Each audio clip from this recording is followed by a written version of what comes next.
In the heart of the Midwest, the 2020 election presented a perplexing paradox. While Democrats celebrated victories in state and local elections across Illinois, Donald Trump, against all expectations, managed to outperform his 2016 performance against Hillary Clinton. This unexpected result left many political analysts scratching their heads, wondering how, in a state that had increasingly voted blue, Trump could gain ground. It pointed to a deeper disconnect between national narratives and the realities on the ground, forcing a reassessment of traditional voting patterns. This unexpected outcome underscored a crucial point often overlooked in national election analysis. The electorate is not a monolith. Even within a state with a strong Democratic leaning, pockets of support for Trump existed and in some cases, even grew. This phenomenon, replicated in other traditionally blue states, exposed the limitations of relying solely on demographic data and statewide trends to predict voter behavior. The Illinois case served as a stark reminder that understanding the complexities of the American electorate requires looking beyond broad strokes and delving into the specific anxieties, aspirations, and motivations of individual voters. It also highlighted the importance of addressing the economic and social concerns of all Americans, regardless of their geographical location or assumed political affiliations. The road to understanding Trump's appeal, and indeed the future of American politics, lies in unraveling these local narratives. What is it about Donald Trump that resonates with voters, particularly in areas where his message might seem at odds with the prevailing political climate? To understand this phenomenon, we must look beyond traditional political analysis and delve into the realm of emotion and identity. Trump, unlike many career politicians, possesses a certain magnetism, a raw and unfiltered approach that appeals to a segment of the population disillusioned with the status quo. His campaign rallies became spectacles, imbued with an almost revivalist fervor, where attendees felt seen and heard, their frustrations acknowledged and validated. Trump spoke directly to their anxieties, promising to make America great again by bringing back jobs, securing the borders, and restoring a sense of national pride. This message, delivered with characteristic bluntness and amplified by a savvy use of social media, resonated with voters who felt left behind by globalization and ignored by the political establishment. Trump's appeal, however, extends beyond policy pronouncements. He embodies a certain archetype, a successful businessman unafraid to challenge convention and speak his mind, even if it means breaking societal norms. This image, carefully cultivated through years of reality television and public appearances, resonated with voters who admired his perceived strength and decisiveness. In a political landscape often perceived as overly cautious and sanitized, Trump's willingness to say what others wouldn't, even if it veered into offensive or inflammatory territory, was seen by some as a sign of authenticity. This disregard for political correctness, while appalling to many, endeared him to a base that felt increasingly alienated by what they perceived as an overly sensitive and politically correct culture. The 2020 election, while ultimately a victory for Joe Biden, exposed a critical miscalculation on the part of the Democratic Party. Many Democrats had grown confident in the idea of an emerging Democratic majority, fueled by demographic shifts and increasing diversity. The belief was that as the nation became more diverse with a growing Latino population and younger, more progressive voters, the electorate would naturally swing in their favor.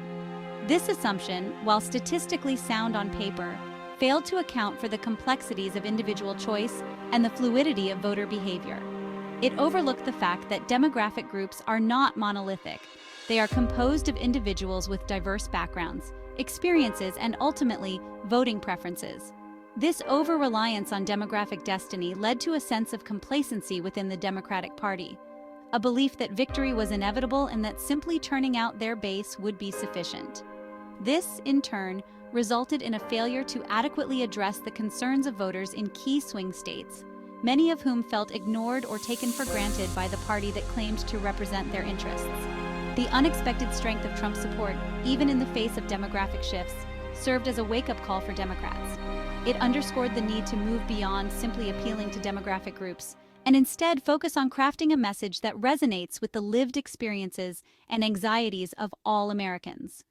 The road to victory, it became clear, lay not in relying on demographic destiny, but in earning the trust and support of voters one by one. Section 4. Battleground Texas, a blue dream deferred.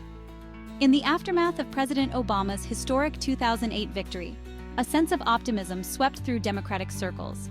The idea that Texas, a state long considered a Republican stronghold, could be flipped blue seemed within reach. This hope fueled the creation of Battleground Texas, an ambitious political project aimed at transforming the Lone Star State into a Democratic powerhouse. The organization, launched in 2013, sought to replicate the success of Obama's ground game, focusing on voter registration drives, community organizing, and data-driven outreach, particularly targeting Latino voters. The goal was to harness the state's changing demographics, specifically its growing Latino population, to create a path to victory for Democrats in future elections. Despite initial enthusiasm and significant investment, Battleground Texas faced an uphill battle. The organization encountered challenges in mobilizing voters, particularly in rural areas, and struggled to overcome the deep-rooted Republican infrastructure that had long dominated Texas politics. The 2020 election results painted a sobering picture for Battleground Texas and its ambitions. While Democrats made some gains in urban areas, Texas remained firmly in the Republican column.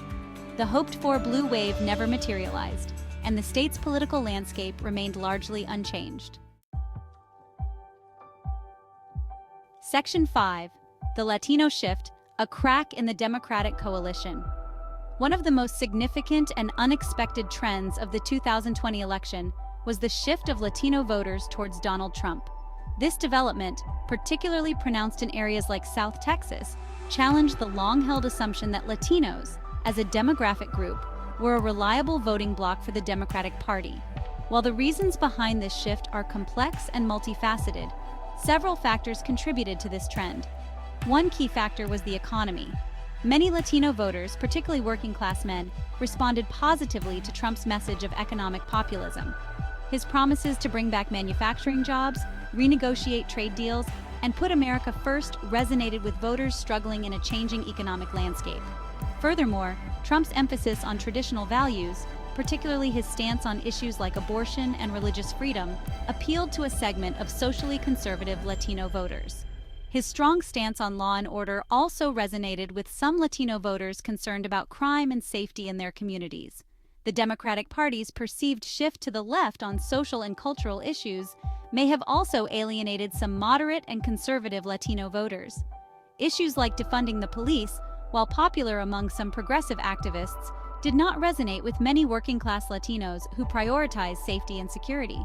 This shift in Latino voting patterns should serve as a wake-up call for the Democratic Party.